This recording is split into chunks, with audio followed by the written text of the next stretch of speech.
CH6 अराव का बिता हुआ कल। अर्जुन बोला, माँ वो पिछले 21 दिनों से कोमा में था। ये सुनकर सब चौंक गए और शालिनी जी धड़ाम से नीचे गिर गई। ये देखकर सभी लोग घबरा गए और उनकी ओर दौड़ और पड़े।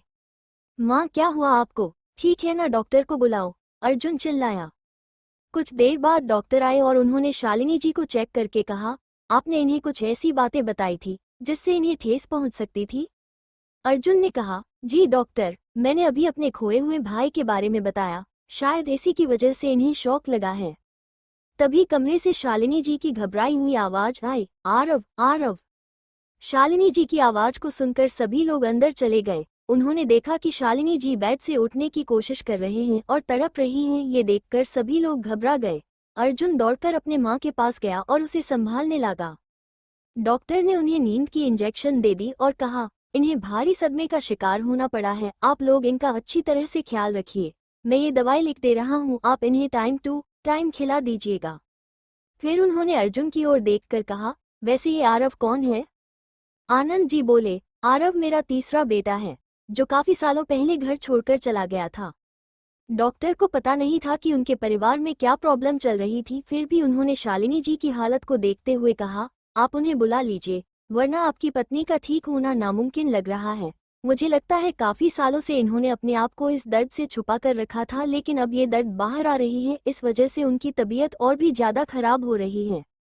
डॉक्टर की बातों को सुनकर आनंद जी बोले, मेरा बेटा इस वक्त आर्मी में है, तो आप आर्मी भाई से बात कीजिए, क्या पता उसके आ जाने से आपकी तबीयत में सुधार होने लगे। तभी अर्जुन ने कहा, डॉक्टर वो कल ही कोमा से बाहर आया है, हम उन्हें कैसे बुला सकते हैं? आर्मी वाले उसके ऐसे हालात में छुट्टी कैसे देंगे? तो आप उन्हें यहाँ बुला लीजिए, आप उनका इलाज अपने हॉस्पिटल में करवाइए या फिर आपके घर में ही ट्रीटमेंट करवा सकते हैं, डॉक्टर सुझाव देते हुए बोले। अर्जुन बोला, उसे गोलियां लगी हैं जिस वजह से वो कोमा में था। अर्जुन की बातों सुनकर सभी लोग दंग रह गए। आनंद जी हैरानी से अर्जुन की ओर देखकर कहा, तुमने हमसे इतना बड़ा राज कैसे छुपाया? अर्जुन बोला, मुझे भी आज ही पता चला है, पापा। अर्जुन की बातों को सुनकर आनंद जी उसकी ओर शक भरी नजरों से देखकर बोले, तुम्हें कैसे पता चला कि आरव पिछले 21 दिनों से कोमा में था? अर्जुन को पता था अब उसकी पोल खोलने वाली है, इसलिए उसने अपने पापा से आधा झूठ और आध सच बोलते हुए कहा, आर्मी में मेरा दोस्त इंडियन आर्मी के हॉस्पिटल कश्मीर में वहाँ का डॉक्टर है। उसने कुछ दिन पहले का फोटो अपने स्टेटस में डाला था, तो गलती से मेरा गैलरी में सेव हो गया था, तो मैंने देखा था, लेकिन मैंने अपने दोस्त को ये नहीं बताया कि वो मेरा छोटा भाई है। जब मेरा सगाई हुई तो मैं अपने दोस्त को अपनी सगाई पर बुलाने के लिए कॉल किया था 6 महीने पहले, तब उसने कहा था कि वो नहीं आ पाएगा क्योंकि एक ऑफिसर बुरी तरह से जख्मी है और वह अभी इस वक्त कोमा में है। तो मैंने कहा कि वह कौन है, तब उसने बताया था कि उसका नाम आरव सिंह है। मुझे सुनकर शौक लगा था, लेकिन मैंने कुछ नहीं कहा, मैंने सिर्फ उसका एक पिक्चर सेंड करने के लिए कहा था और उसने मुझे ये पिक्चर भेजा था। अर्जुन ने आरव की एक पिक्चर दिखाई जिसमें आरव मशीनों से घिरा हुआ था। ये सब देखकर हैरान हो गए और सबकी आंखें भर आए। छोटे चाचा देखकर फूट फूट कर रोने लगे। आनंद जी ने पूछा, और जो 21 दिन बाद उसे होश आया उसका क्या मतलब है?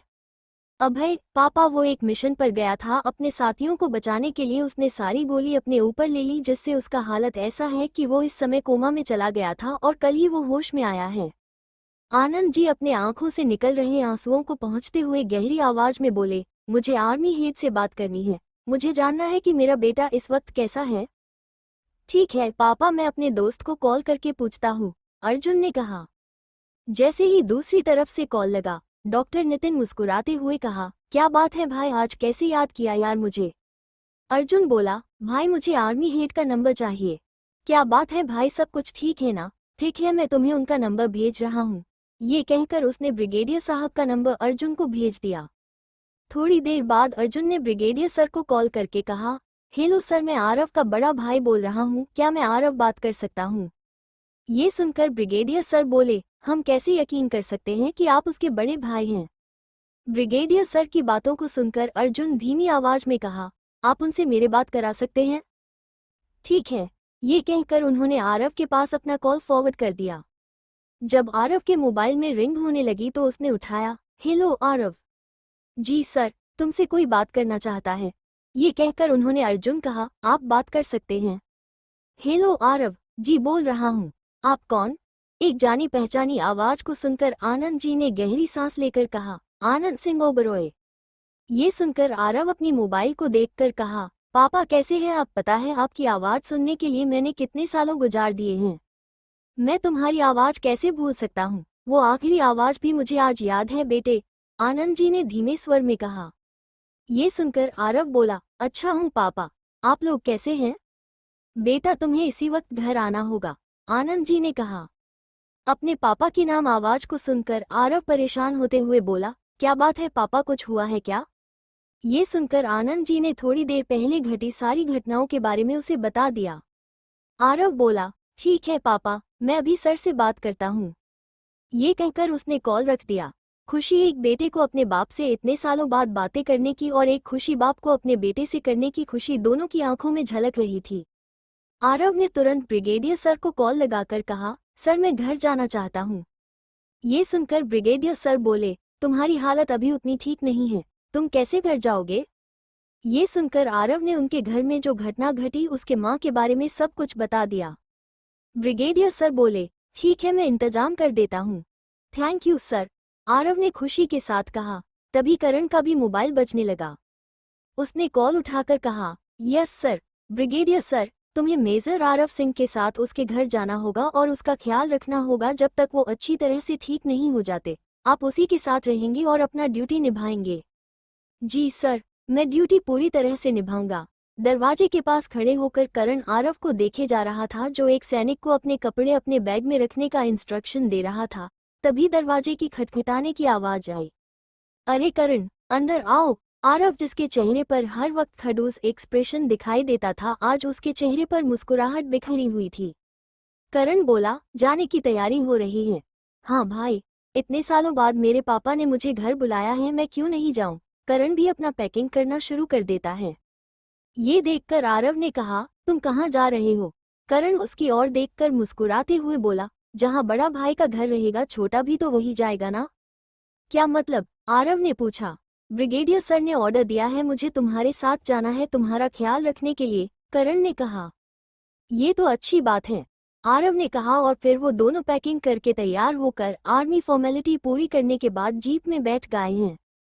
क्यों मेजर साहब इतनी हड़बड़ी क्यों है? हमसे भी तो मिलते जाइए। कर्नल सर आरव को इतनी हड़बड़ी में जाती देखकर मुस्कुराते हुए बोले। जय हिंद सर, करनाल सर की आवाज को सुनकर दोनों ही जीप से नीचे उतारते हुए बोले। जय हिंद, जय हिंद, अच्छे से जाना और हाँ पहुंचने के बाद कॉल जरूर कर देना। जी सर, बाय, टेक केयर। करण को पहली बार आरव की आंखों में इतना खुशी दिखाई दे रहा है जो पिछले 7 सालों में कभी नहीं दिखा था। तभी आरव मोबाइल में एक कॉल आया। Aarav, Jai Hind sir, brigadier sir, major साहब कल आपको प्रेसिडेंट पैलेस में जाना है, वहां पर आपको शौर्य चक्र से सम्मानित किया जाएगा। जी sir, thank you sir, take care officer, अपना ख्याल रखना। जी सर, फिर मिलेंगे, बाय सर बाय। स्टोरी अच्छी लगी हो तो लाइक शेयर कमेंट फॉलो करें। आज के लिए बस इतना ही, मिलते हैं नेक्स्ट एपिसोड में, तब तक के लिए सभी को राधे राधे। ये कर एडिटर दीप राज हो जाता है जिनका लिंक नीचे डिस्क्रिप्शन में दिया गया है।